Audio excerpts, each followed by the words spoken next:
I stepped through the doors of the Pine Creek Gas and Go with the desperation of a broke college graduate. The place smelled like stale coffee and cheap cleaner, exactly what you'd expect from a 24-hour convenience store in the middle of nowhere, Montana. But the starting pay was $15 an hour, and after 3 months of job rejections, I wasn't about to get picky. The owner stood behind the counter. Raymond barely checked my resume before hiring me on the spot for the overnight shift, midnight to 8 a.m. "You get $1 extra for night hours," he said, counting out cash from the register, "and another $1 if you follow the rules." I nodded, thinking he meant standard stuff. Don't steal, don't sleep on the job, whatever. But then he pulled out a handwritten note from under the counter and slid it toward me. "These are the important ones, the ones you don't break." I picked up the paper expecting inventory procedures or emergency contacts. Instead, I found 5 numbered rules written in shaky handwriting. 1. If an old man in a brown coat stands at the back of the store, greet him. Do not ignore him. 2. Do not make eye contact with anyone standing by the ice freezer after midnight. 3. If a woman with messy hair asks for cigarettes and doesn't have enough money, give them to her anyway. 4. Stay inside between 2 and 3 a.m. no matter what you hear on the roof. 5. Check the security cameras regularly. If you see someone with glowing eyes, hide in the storage room until they leave. I laughed, looking up at Raymond. Is this some kind of joke? Hazing the new guy? His face didn't change. You want that extra $1 an hour? Yeah, of course. Then follow the rules. He tapped the paper with a scarred index finger. I'll be back at dawn. Don't call unless the place is on fire. And just like that, I was alone in a gas station with a list of rules that sounded like they came from a bad horror movie. For the first few hours, everything was normal. A couple truckers stopped for coffee. A group of teenagers bought snacks. Some guy filled up his pickup truck and paid in mostly quarters. Normal small-town Montana stuff. By 11, the place was empty. I restocked the coolers, swept the floor, and checked my phone every 5 minutes out of boredom. The list of rules sat on the counter, and I kept glancing at it, wondering if Raymond was just screwing with me. At exactly 11:30 p.m., I remember checking my phone. The lights flashed. Just once, quick, like someone had messed with the breaker. I looked up and felt my skin go cold. There was an old man standing at the back of the store by the ATM. He wore a brown coat that hung down to his ankles. His face was thin, all sharp angles, and he stood completely still. I hadn't heard the door chime, hadn't seen him come in on the security monitor behind the counter. Hello?" I called out. "Can I help you find something?" No response. The old man just stood there, staring straight ahead. The lights flashed again, longer this time, and the coolers made a strange grinding noise. That's when I remembered the first rule. "Good evening, sir," I said, forcing my voice to sound normal. "Welcome to Gas and Go." The instant I said it, the lights stabilized. The grinding noise stopped. The old man in the brown coat gave a single small nod. When I blinked, he was gone. I ran to the back of the store, checking the aisles, even looking in the bathroom. Nobody. The front door hadn't opened. The little electronic chime would have gone off. He had just disappeared. Okay, that was weird, I muttered, trying to convince myself I'd imagined it. Just stress and fatigue playing tricks on my eyes. Around midnight, I was stocking cigarettes behind the counter when movement outside caught my eye. Someone was standing beside the ice freezer, just standing there, not moving toward the store, not buying ice, just standing. I reached for the button that would turn on the outside lights for a better look when I remembered rule number 2. Don't make eye contact with anyone standing by the ice freezer after midnight. My hand froze above the button. I slowly lowered my gaze to the counter and kept it there, fighting every instinct to look up. Minutes passed.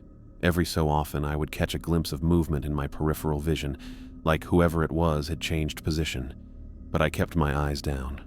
After what felt like an hour, but was probably only 10 minutes, I risked a quick glance at the security monitor that showed the front of the store. The ice freezer was empty. No one was there. I sighed with relief. At 1:15 a.m., the door chime finally rang. A woman walked in. Her hair looked messy and wild. Her clothes weren't dirty, but they hung loosely on her body like she'd put them on in a hurry. "Pack of Marlboro Reds," she said, coming up to the counter. Her voice was raspy but not unpleasant. I grabbed the cigarettes and rang them up. "That'll be $8.75. She dug through her pockets and placed 6 crumpled dollar bills on the counter. "Sorry," I said. "You're a bit short." The woman looked at me with really clear eyes. "That's all I have." Rule 3 came to mind. If a woman with messy hair asks for cigarettes and doesn't have enough money, give them to her anyway. Every bit of retail training in me screamed that this was wrong, but those rules stuck with me, so I slid the pack toward her. "It's fine, just take them." She didn't smile, didn't thank me. She simply took the cigarettes and walked out. I watched her on the security monitor, expecting her to get into a car or walk down the road, but she simply walked out of frame and didn't appear on any of the other camera views. At exactly 2:00 a.m., it started. A heavy thud directly above my head, like someone had jumped onto the roof. Then another, and another. Soon it sounded like someone, or something, was pacing back and forth overhead. The ceiling creaked under the weight. I picked up the phone, about to call Raymond despite his warning, when I remembered Rule 4. Stay inside between 2 and 3:00 a.m., no matter what you hear on the roof. The footsteps grew louder, heavier. It didn't sound like a person anymore. It sounded huge. The entire building seemed to shake with each step. Something scraped across the rooftop, a sound like claws on metal. I put the phone down and moved away from the door. Whatever was up there, I wasn't going to check. The hour passed with the constant pounding overhead. At 3:00 a.m. exactly, it stopped. The sudden silence felt almost as disturbing as the noise had been. By 3:30 a.m., I'd almost convinced myself I'd imagined the whole thing. The old man, the person by the ice freezer, the woman, the footsteps. Maybe this was all an elaborate prank on the new guy. Maybe Raymond had friends helping him out, and there were speakers hidden in the ceiling. As if on cue, I remembered Rule 5. Check the security cameras regularly. I turned to the monitor behind the counter and flipped through the different camera views. Parking lot, empty. Side of building, clear. Back of building, nothing. Then I switched to the camera that covered the gas pumps. A figure stood there, tall and extremely skinny. Its head was tilted up, looking directly at the camera. Even through the grainy black and white footage, I could see its eyes. They glowed like tiny flashlights. I moved back from the monitor, remembering the last part of Rule 5. If you see someone with glowing eyes, hide in the storage room until they leave. I ran to the storage room at the back of the store, locked the door behind me, and crouched among boxes of chips and candy. Time passed slowly in that tiny room. I didn't have my phone. It was still at the counter. I had no way to check the time or the cameras. I just sat there in the semi-darkness, listening for any sound from the main store. After what felt like hours, I heard the front door chime. Then footsteps. Normal, human footsteps, and Raymond's voice calling out. "Right. You in here? Your shift's over." I stumbled out of the storage room, probably looking like I'd seen a ghost. In a way, I had. Raymond stood by the counter, counting the money in the register like it was just another normal morning. "What the hell was all that?" I demanded, my voice shaking. "The old man, the roof, the thing with the glowing eyes. What is this place?" Raymond looked up at me with those weathered eyes and actually smiled. "You followed all the rules. Not bad for your first night." "I want an explanation," I said, trying to sound firm despite how badly I was shaking.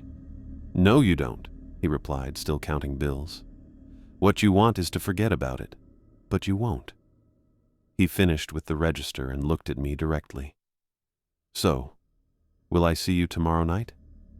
The smart answer was no. The obvious answer was hell no.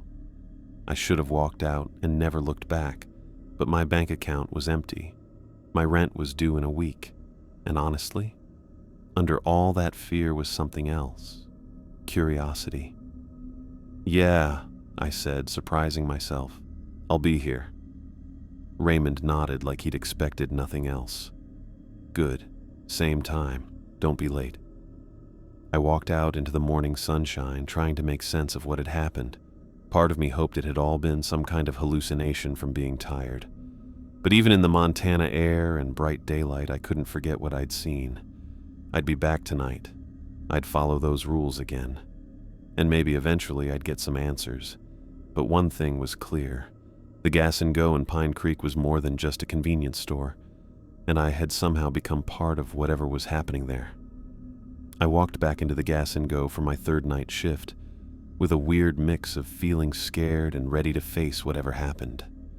The automatic doors opened with their usual electronic chime, and the fluorescent lights buzzed overhead like nothing was wrong. Like this was just a normal convenience store in the middle of nowhere. Montana. Raymond stood behind the counter counting cigarette cartons. He barely looked up when I came in. "You're early," he said, marking something on his inventory sheet. "Wanted to get settled in," I replied, hanging my jacket on the hook in the back room. The truth was, I hadn't been able to sleep much during the day. Every time I closed my eyes, I saw that person with the bright eyes staring at me through the security camera, or the old man in the brown coat showing up out of nowhere, or heard those massive footsteps on the roof. $15 an hour plus the $2 bonus for following the rules meant $17 an hour, the best pay I could find with my useless English degree. Raymond finished his counting and grabbed his jacket. "Register's got enough change. Coffee's fresh. Don't call me unless—" "The place is on fire," I finished for him. "I know." He gave me a long look, then nodded and left without another word. The first few hours were busy with the usual customers, truckers grabbing coffee before the long haul up I-90, locals buying beer, teenagers pooling crumpled bills for snacks. Normal stuff that made it easy to forget what happened after midnight. Around 10, things slowed down. The store emptied out, and I found myself alone with just the noise of coolers and my thoughts. I pulled out my phone and opened the Notes app where I'd started documenting everything. I wasn't going to be caught off guard again. If I was spending my nights with these, whatever they were, I wanted to understand them, know their patterns, maybe find some way to make sense of it all. I typed Pine Creek gas station history into my phone's search bar. Most results were useless. Tourism pages, business directories, maps. But buried in the search results, I found a link to the Pine Creek Gazette archives. The local newspaper had put their back issues online going back to the mid-1980s. I started with gas station death and immediately got a hit from 1992. Local man found dead at Gas and Go. May 14, 1992. The body of Thomas Brenner, 43, was discovered yesterday morning outside the Gas and Go convenience store on Highway 10. According to Sheriff Dale Wilson, Brenner's body was found by the store owner when he arrived to open the business. The cause of death remains undetermined pending autopsy results. Witnesses report that Brenner's face showed signs of extreme terror. Brenner had recently been hired as the night attendant at the gas station. I felt a cold tingle down my spine. I searched again, this time for Gas and Go death. 2 more articles appeared. Woman's body discovered at local gas station November 3, 2003. Anna Liu, 27, was found dead early yesterday morning in the parking lot of the Gas and Go convenience store. The night employee reported hearing unusual noises around 2:15 a.m. but did not investigate. When the owner arrived at 5:00 a.m., he discovered Liu's body near the ice freezer. Authorities have not released the cause of death, but sources close to the investigation note that Liu's expression was frozen in a state of terror. Family members report that Liu had recently taken the night shift position at the gas station. Unexplained death at highway gas station, February 21st, 2015. Police are investigating the death of Jason Mercer, 32, whose body was found outside the Gas & Go early Monday morning. According to owner Raymond Keller, Mercer had been employed as the night attendant for less than 2 weeks. "I told him to stay inside during his shift," Keller stated. "He didn't listen." The medical examiner has yet to determine a cause of death, though first responders noted the victim's face showed signs of extreme fear. Raymond Keller, so that was Raymond's last name. And he'd been the owner for at least 30 years. I set my phone down, trying to process what I'd read. 3 people dead, all night shift workers, all found outside the store, all with expressions of terror. The chime of the door startled me, and I quickly put my phone away. A middle-aged woman bought a pack of gum and left. When the store was empty again, I pulled out a small notebook I'd brought with me. Time to get organized. I made a page for each entity, writing down everything I'd noticed so far. Old man in brown coat appears at exactly 11:30 p.m. Stands still at back of store, disappears after being greeted, no sounds, no movement unless acknowledged. Rule: greet him, don't ignore him. Ice freezer man appears at midnight exactly, stands beside outdoor ice freezer, stays for approximately 10-15 minutes, never enters store. Rule: don't make eye contact. Woman with messy hair arrives between 1 now and 1:30 a.m., always asks for Marlboro Reds, always 275 short. Hair looks wind-blown even when there's no wind. Rule: give her the cigarettes, regardless of payment. Roof walker. Begins at 2 a.m. exactly, continues until precisely 3 a.m. Sounds too heavy to be human. Seems to walk in patterns across roof. Rule: stay inside, no matter what you hear. Glowing eyes appears randomly throughout night. Can be seen only on security cameras. Never enters store. Stands completely still, watching. Rule: hide in storage room until it leaves. I looked at my notes, trying to see if there was any pattern beyond their timing. What was the purpose of these appearances? What happened if you broke the rules? Based on those news articles, nothing good. I flipped to a new page and wrote, pattern. Then I listed what each entity seemed to be testing. Old man. Respect, acknowledging someone's presence. Ice freezer man. Restraint, resisting the urge to look. Messy hair woman. Generosity, giving without receiving. Roof walker. Obedience, staying put despite curiosity. Glowing eyes. Courage, facing fear by hiding. They weren't just random hauntings, they were tests. Each one seemed designed to evaluate a specific human response. The bell chimed again as the door opened. I checked my watch, 11:25 p.m. I quickly tucked the notebook under the counter. A truck driver came in for coffee and a bathroom break. As he paid, I looked at the security monitor. Empty parking lot, empty sidewalk, empty ice freezer area. For now. The trucker left and I checked my watch again, 11:29 p.m. 1 minute later, right on schedule, the old man in the brown coat appeared at the back of the store. I didn't jump this time. I'd been expecting him. "Good evening, sir." "Welcome to Gas & Go," I said clearly. The old man nodded once, then was gone. The rest of the night followed the same pattern as before. The man by the ice freezer at midnight. The woman asking for cigarettes around 1:15 a.m. The heavy footsteps on the roof from 2 to 3 a.m. And twice, I had to hide from the glowing-eyed figure on the cameras. But this time, I took notes after each encounter. Small details I hadn't noticed before. The old man's coat had brass buttons with some kind of insignia. The ice freezer man left small puddles where he stood. Not water, but something that looked like water but evaporated almost instantly. The woman with messy hair always put the cigarettes in her left pocket, never opening the pack. The footsteps on the roof followed a specific pattern. 3 steps forward, 2 to the right, 3 steps back, 2 to the left. Over and over. The glowing-eyed figure tilted its head exactly 45 degrees when looking at the camera. Little things, probably meaningless. But I wrote them down anyway. It was getting light outside when Raymond showed up at 7:45 a.m. "Morning," he said, hanging up his jacket. "Any problems?" "No," I replied, closing my notebook. "Everything went according to the rules." Raymond nodded, looking pleased, or at least as pleased as his weathered face could look. I grabbed my jacket, then hesitated. "Can I ask you something?" "Depends on what it is." "How many night shift workers have you had before me?" Raymond's eyes narrowed slightly. "Why do you want to know?" "Just curious," I said, trying to sound casual. "You seemed surprised I came back after the first night." He shrugged. "Most don't. Last guy couldn't handle it. Quit after a week." "What about before him?" I pressed. "Some stay a few weeks, some a few months." He started counting the money in the register.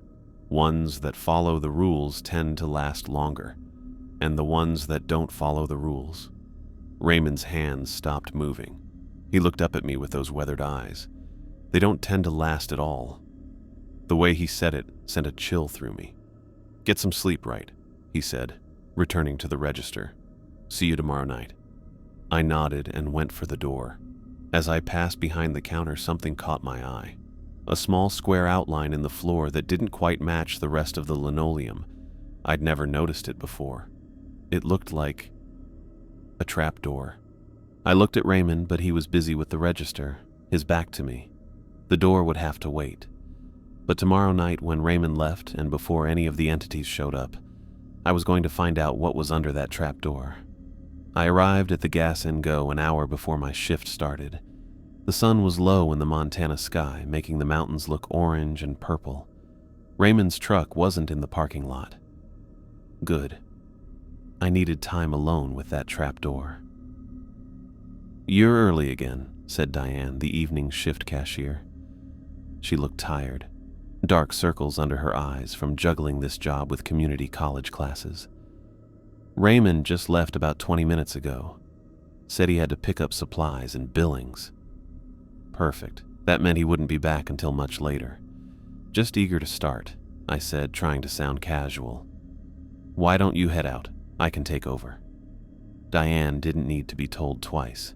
She grabbed her backpack and was out the door within minutes, leaving me alone in the store. I locked the front door and flipped the sign to "Closed." I'd reopen in 15 minutes, but first I needed to check what was under that trapdoor without any customers interrupting. Behind the counter, I got down on my hands and knees and looked at the square outline I'd noticed yesterday. It was definitely a trapdoor, about 2 feet by 2 feet, with the linoleum carefully cut to hide the edges.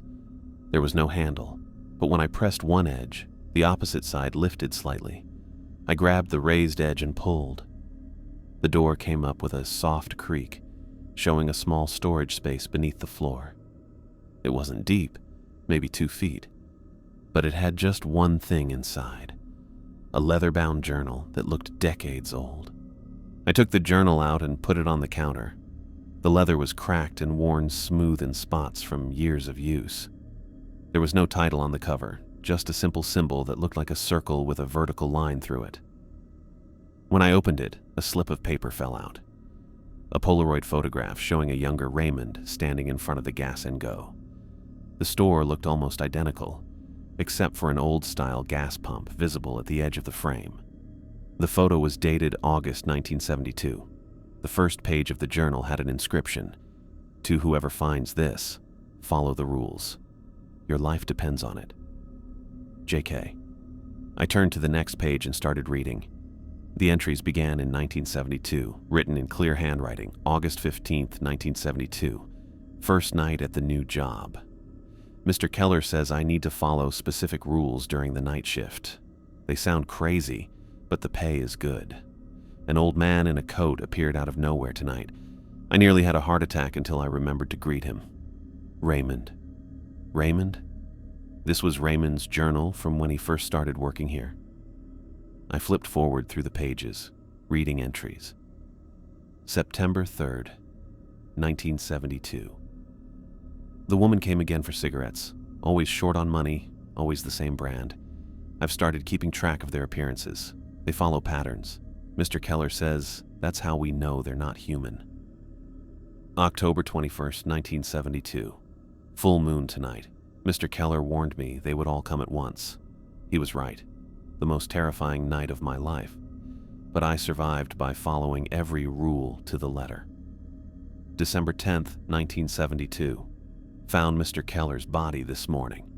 Heart attack, the doctor said. But his face... He looked terrified.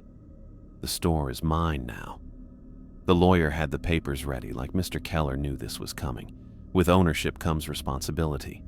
I understand that now. I kept reading, getting more worried with each page. The entries continued through the years, and new handwriting appeared. Different night attendants that Raymond had hired, each adding their own experiences to the journal. Some entries ended abruptly. Their writers had broken the rules. I found Thomas Brenner's last entry from 1992 where he wrote about refusing to give the messy-haired woman her cigarettes. The next entry was Raymond's, noting that Thomas's body had been found outside the next morning. Anna Liu's final entry in 2003 described her plan to check out the roof noises despite the rules. She never wrote again. Jason Mercer in 2015 decided the glowing-eyed figure was just someone trying to scare him and went outside to confront it. His entry ended mid-sentence. I sat back, trying to process what I was reading. Raymond wasn't the creator of these rules.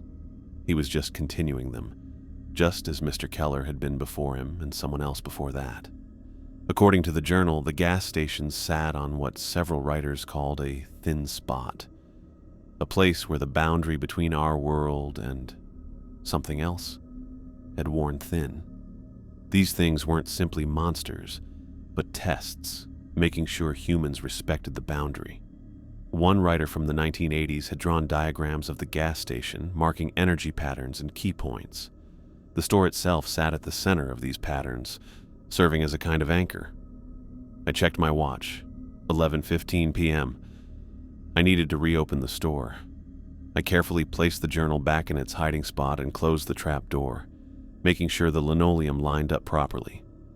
Then I unlocked the front door and flipped the sign back to open. A few customers came and went over the next 15 minutes. A woman buying milk, a teenager getting energy drinks, normal people with normal needs, completely unaware of what this place really was. At 11:30 p.m. exactly, the old man in the brown coat appeared at the back of the store. But something was different this time.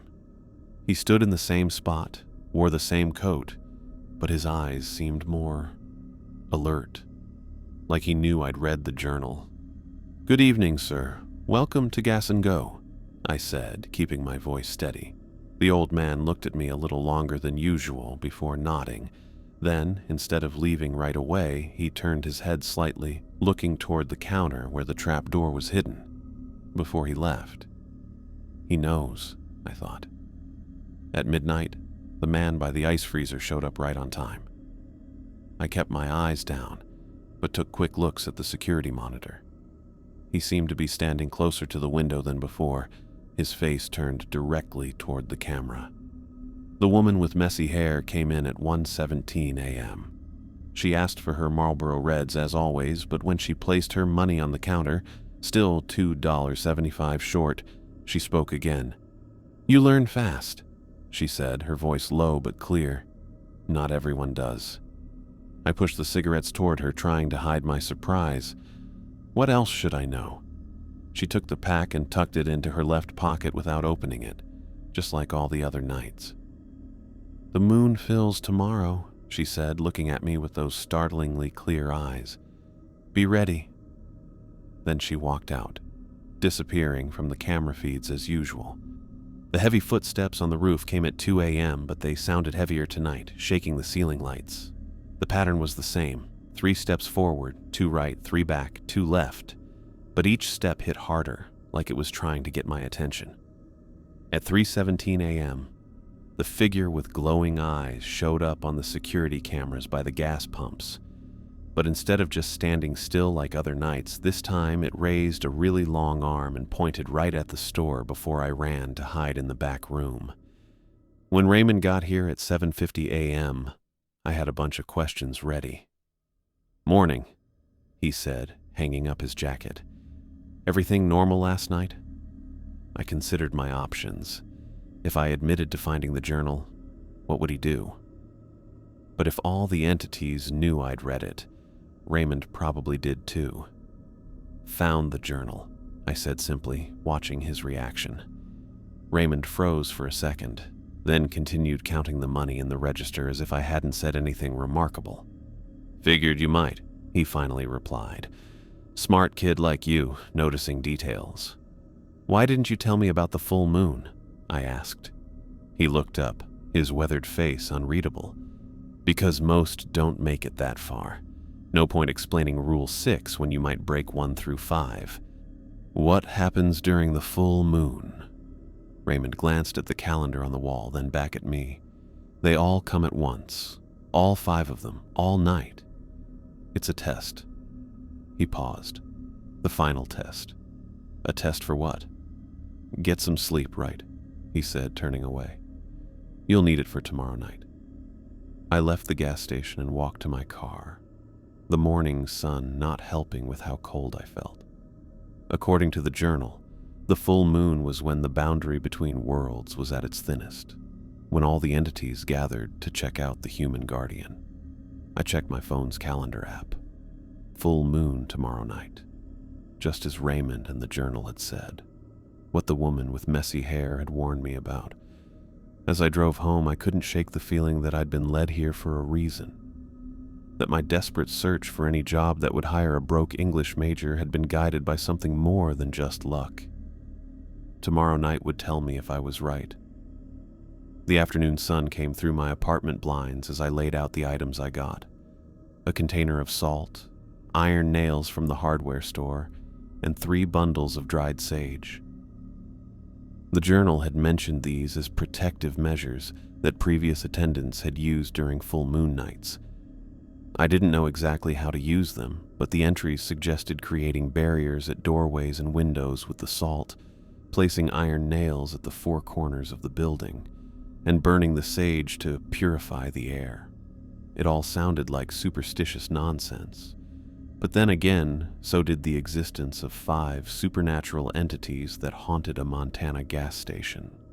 My phone alarm beeped. It was time to head to work. I packed everything into my backpack, along with a flashlight, extra batteries, and the small notebook where I'd been recording my observations. Tonight would be different from all the others. All 5 entities would appear simultaneously during the full moon. The gas and go looked ordinary in the evening light as I pulled into the parking lot. The faded sign with its neon gas prices, the smudged windows, the ice freezer by the side of the building, nothing about it suggested this place was anything but a typical rural convenience store. Yet, according to the journal, it sat on a thin spot, a weakness in the boundary between our world and something else. Diane was organizing the candy display when I walked in. "You're early again," she said, giving me a curious look. "You okay? You look like you haven't slept." "I'm fine," I lied. "Just want to get a head start tonight." "Whatever you say." She shrugged. "Raymond was in a weird mood earlier, more grumpy than usual. Said to tell you he'll see you before dawn." "Something about inventory?" I nodded, not trusting myself to speak. Raymond was planning to come to the store before dawn, exactly when the journal mentioned the convergence ritual would end. Once again, he'd known what would happen before I did. After Diane left, I locked the door and flipped the sign to closed. I had preparations to make before reopening for the night shift. Following the instructions from the journal, I first created thin lines of salt across every doorway: the front door, the back door, the bathroom door, and the storage room door. I placed iron nails at the 4 corners of the building, walking quickly around the outside perimeter as the sky darkened. When I re-entered the store, I lit one of the sage bundles and let the smoke fill the space, focusing particularly on the corners and the area behind the counter where the trapdoor was hidden. The journal had been specific about this. The smoke needed to touch every part of the interior. By the time I finished, it was 8:45 p.m. I unlocked the front door, flipped the sign back to open, and waited behind the counter, wondering if any of the entities would notice my preparations. The first few hours were eerily quiet. Usually there would be a steady trickle of customers, but tonight only 2 people came in. A woman buying milk who left quickly, and an old rancher getting coffee and cigarettes who commented on the funny smell in the store. By 11:15 p.m., no one had entered the Gas and Go for over an hour. I watched the security monitors looking around the empty parking lot and the dark road beyond. The full moon hung large and bright in the sky. I checked my preparations one more time, salt lines intact, sage still smoldering in the back room, iron nails in place, the journal in my back pocket where I could reach it if needed. At precisely midnight, the store phone rang. I jumped even though I was expecting something to happen at this hour. The old-fashioned landline almost never rang during my shifts. I picked up the receiver. Gas and Go. You found the journal. Raymond's voice was tense, lacking its usual gruffness. It wasn't a question. Yes, I replied, seeing no point in denying it. Then you know what tonight is. His voice cracked slightly. Listen carefully, Wright. I'll be there before dawn to help with the transition. Until then, follow every rule. All of them will test you at once tonight. The transition, I asked. What transition? There's not enough time to explain everything now.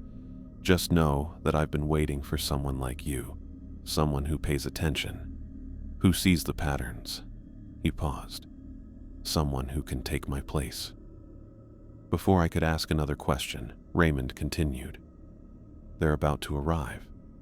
Remember, keep your cool. If you let fear take over, they'll know, and they won't accept you. Accept me for what? I pressed. As the new guardian. The line went dead. I stared at the receiver for a long moment before hanging it up. Guardian. The word repeated in my mind, connecting with phrases I'd read in the journal. The guardian of the boundary. The human counterpart to the entities. I didn't have time to process what this meant because at that moment, the lights blinked violently. On the security monitors, I saw all 5 entities appear at the same time, exactly as the journal had warned. The old man in the brown coat stood at the back of the store by the ATM, looking more solid than I'd ever seen him. His eyes locked on me with an intensity that hadn't been there before. Good evening, sir. Welcome to Gas and Go, I said, keeping my voice steady despite my racing heart. He didn't nod or go away as he usually did. Instead, he stayed perfectly still, watching. On the monitors, I could see the ice freezer man standing outside. But unlike previous nights, he wasn't just standing beside the freezer. He was pushed up against the window, his palms flat on the glass, leaving frost that spread across the surface. I kept my eyes down, careful not to make direct eye contact even through the camera. The bell rang as the front door opened. The woman with the messy hair walked in, but this time, she didn't come to the counter or ask for cigarettes. She simply stood near the magazine rack. Heavy footsteps sounded above, but they weren't following the usual pattern. The roof walker was moving around the entire edge of the building, its steps shaking dust from the ceiling tiles. 3 steps forward, 2 right, 3 back, 2 left. Repeated over and over, but circling the whole store instead of just pacing in one spot. I looked at the security monitors again and felt my blood turn cold. The glowing-eyed figure wasn't just on one camera. It showed up on all of them at the same time, standing in different places outside the store, all facing inward. It was as if there were multiple copies of it, or it could somehow exist in several places at once. I took a deep breath and focused on following the rules. I had already greeted the old man. I kept my eyes away from the ice freezer man. I got ready to grab cigarettes for the messy-haired woman if she asked. I stayed inside despite the roof noises, and although the glowing-eyed figure was on every camera, it hadn't directly looked at me yet, so I didn't need to hide. For over 3 hours, this strange situation continued. None of the strange visitors followed their usual patterns. They simply stayed in place, watching, waiting. The old man never left. The ice freezer man kept his position at the window, frost now covering the entire glass surface. The woman didn't move from the magazine rack. The footsteps continued their steady circuit of the roof. The glowing-eyed figures stood still outside. The air felt tense. My mouth was dry, and sweat formed on my forehead even though the store was cool. At exactly 3:33 a.m., every light in the gas and go went out at once. The security monitors, the coolers, the overhead lights, all dead. The emergency lights kicked on, casting a dim glow over the store. And that's when I saw them.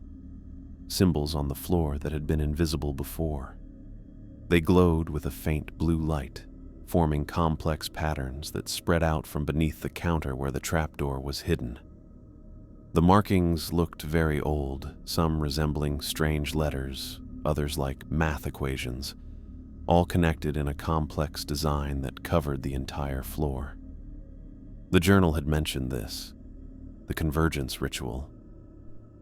During the full moon, when the line between worlds was at its thinnest, these symbols would appear, showing the true nature of the gas station. My God, I whispered, understanding finally dawning. The entities weren't just testing me. They were judging whether I could replace Raymond as guardian of this boundary. The gas and go wasn't just a business. It was a post that needed manning. Raymond had been looking for a successor, and somehow I had passed every test so far. The old man in the brown coat took a step forward, the first movement he'd made all night. The woman with messy hair turned to look at me directly. The frost on the window started to melt as the ice freezer man pulled his hands away from the glass. The footsteps on the roof stopped, and on the emergency-powered security monitors, all the figures with glowing eyes disappeared at once. Something was changing. The air seemed to get thicker, making it harder to breathe. The glowing symbols got brighter, then dimmer, then brighter again. I stayed behind the counter, watching as the entities all moved together. The old man stepped onto one of the glowing symbols. The woman moved to stand on another. Outside, the ice freezer man stood on a third symbol that went beyond the store's walls. I couldn't see the roof walker or the figure with glowing eyes, but I knew they too had found their places in this pattern. The journal had explained that the gas station was at the center of energy lines that came together, a place where worlds met that had existed long before the building was built. The entities weren't monsters. They were guardians of this boundary, just as Raymond was, just as I was being tested to become. The symbols got brighter, lighting up the entire store with blue light. I felt a strange pulling feeling, like something was tugging at me from all directions at once. My ears popped as the air pressure changed. Then, as suddenly as it had begun, everything stopped. The symbols faded. The emergency lights blinked and went out. Then the regular power came back on. The refrigerators made noise. The security monitors turned back on. And the entities were gone. All of them vanished as if they'd never been there. I took a deep breath. According to the journal, the convergence ritual was complete. I had been judged and, apparently, accepted. The front door chime sounded. Raymond walked in, looking older and more tired than I'd ever seen him. He looked around the store, noticing the salt lines, the lingering sage smoke, the iron nails I'd placed earlier. "You did well," he said simply, walking behind the counter to stand beside me. "Better than I expected for your first full moon." "What happens now?" I asked, my voice hoarse from the dry air and tension. Raymond glanced at the clock, 4:45 a.m. "Now," he said, reaching into his pocket and pulling out a small knife, "we complete the transition." Raymond held the knife in his weathered hand, the blade glinting under the fluorescent lights. I stared at it, understanding settling in my stomach like a heavy stone. "Your hand," he said, extending his own left palm upward. "The transition requires blood from both guardians. I hesitated, but only for a second. The journal entries had hinted at this, a blood ritual that sealed the passing of responsibility. I reached out, palm up, mirroring Raymond's position. Not too deep, he instructed as he placed the knife in my hand, just enough to let a few drops fall. The knife was small but sharp, with a handle worn smooth over time. I pushed it against my palm and cut my skin, wincing as it hurt. Blood came out right away, red against my skin. Raymond took the knife and cut his palm too, not even flinching. He'd done this ritual so many times that the pain didn't bother him anymore. "Now," he said, nodding toward the floor where faint blue symbols still pulsed with energy. "Let your blood fall onto the center mark." I moved to the spot behind the counter where the trap door was hidden and held my hand over the largest symbol. 3 drops of blood fell onto the glowing mark. The symbol got brighter, and I felt a weird shake through the floor under my feet. Raymond stepped forward and put his bleeding hand above mine. His blood mixed with mine on the symbol, and the blue light got stronger, spreading out along the pattern until all the markings glowed bright. The air pressure changed again. My ears popped and I swallowed to feel better. Outside, the creatures had made a perfect circle around the building. The old man in the brown coat stood at the back door. The messy-haired woman waited by the front entrance. The ice freezer man stayed at his spot by the window. The roof walker had come down to ground level and stood visible for the first time, a huge, bulky figure with shoulders too wide to be human. And the glowing-eyed thing finished the circle, its skinny body barely visible in the moonlight. "They're acknowledging the transition," Raymond said, watching them through the windows. "They recognize you now." As my blood mixed with Raymond's on the symbol, I felt a change happening. Not just around me, but inside me too. I suddenly knew things I didn't before. I could feel where the property ended like I just knew. I could tell exactly where everyone was standing without having to look. The thin spot between worlds felt real now, like something I could almost touch. "What's happening to me?" I asked, my voice barely above a whisper. "You're becoming the Guardian," Raymond answered. "Your consciousness is expanding to include the boundary. It'll take some time to get used to it." Like they heard him, the figures started to move together. They all took 3 steps toward the building, then stopped. The symbols on the floor lit up one last time before they faded away. The store lights went back to normal, and the creepy feeling from the last few hours was gone. "It's done," Raymond said, wrapping a handkerchief around his cut palm. He handed me another for my hand. "The transfer is complete." I bound my wound, questions tumbling through my mind. "How long have you been the Guardian?" Raymond leaned against the counter, suddenly looking much older, as if the weight of years he'd been carrying had finally caught up to him. 50 years, he said. "I took over in 72, as you read in the journal. The former Guardian, Joseph Keller, died unexpectedly. Heart attack, they said, but his face..." He trailed off, then shook his head. "It doesn't matter now. What matters is that you understand what you've inherited." Outside, the sky was beginning to lighten. The entities remained in their positions, but they seemed less substantial now, fading as dawn approached. "This place," Raymond continued, gesturing around the store, "isn't just a gas station. The building isn't important. What matters is the land it stands on.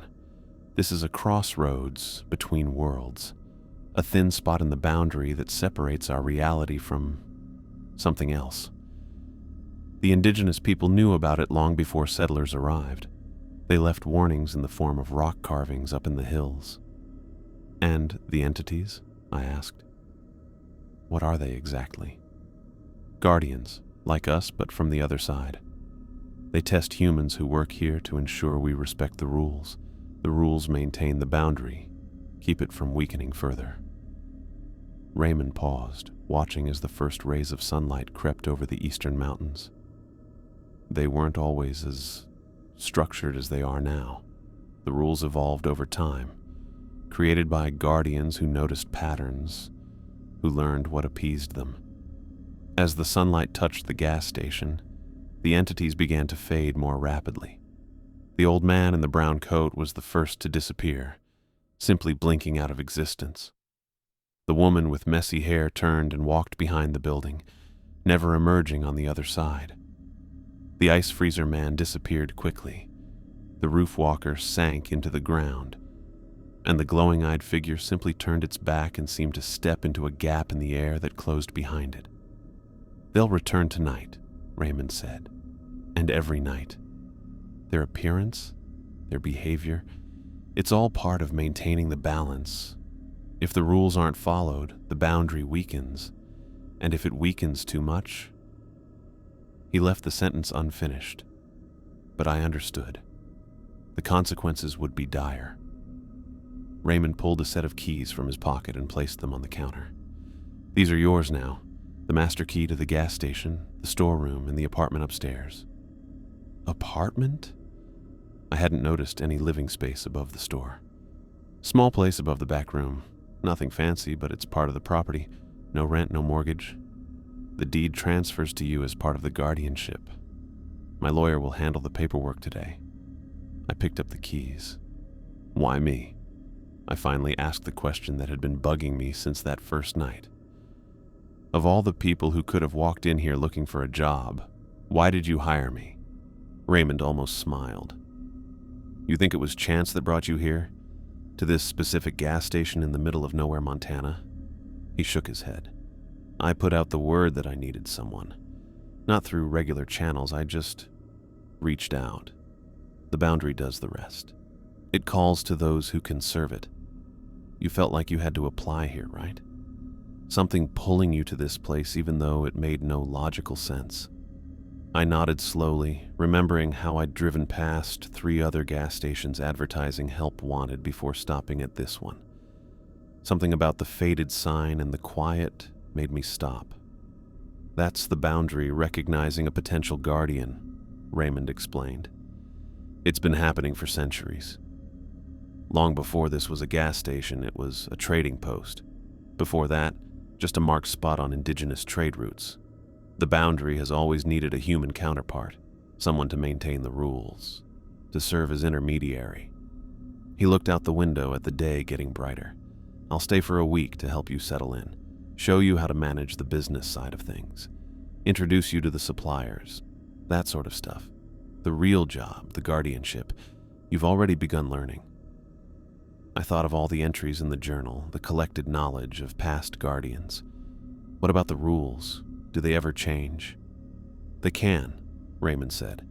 The core ones stay the same, but each guardian adds their own observations, their own protocols. You've already noticed patterns the journal didn't mention, the precise timing of the roof walker's steps, the way the ice freezer man leaves puddles that evaporate. Those details matter. They help the next guardian. I looked around the store, this ordinary-looking gas station that hid such a weird purpose. My life had changed completely in the span of a week. From desperate job seeker to guardian of an interdimensional boundary. It should have seemed absurd, but standing there with my bleeding palm and the leftover energy of the ritual still vibrating through the building, I couldn't deny the truth of it. I'll need to add to the journal, I said, thinking aloud. Record what happened tonight. Make my own observations as they come. Raymond nodded approvingly. That's the spirit. Each guardian adds to our knowledge, helps the next one survive longer. I thought of Thomas Brenner, Anna Lou, and Jason Mercer, the employees who had broken the rules and paid with their lives. And the ones who failed, who broke the rules. Raymond's face got darker. The beings have to keep the boundary from their side. If a potential guardian proves untrustworthy or disrespectful, they can't risk leaving the boundary in their hands. He looked down at his bandaged palm. It's not personal for them. It's just what they do. Their job. It was fully morning now, and the sun made the gas pumps look bright. Everything seemed normal again, but that was misleading. I need coffee, Raymond said abruptly, moving toward the machine at the back of the store. And you need to take stock of your new property. The apartment isn't much, but it's free. You can move your things in today if you want. I watched him pour coffee from the pot I'd made hours earlier. His movements relaxed now that the ritual was complete. The transfer of responsibility seemed to have made him feel better. 50 years as guardian. It was hard to imagine doing that job for so long. "Does everyone serve for decades?" I asked. Raymond sipped his coffee. "Most do. Once you become guardian, you tend to stay until you can't handle it anymore. My heart's not what it used to be. Doctors gave me 6 months, maybe a year. Not enough time to keep training night employees in the hopes of finding another good candidate." He pointed at me with his cup. "Then you showed up, and I knew right away you had what it takes."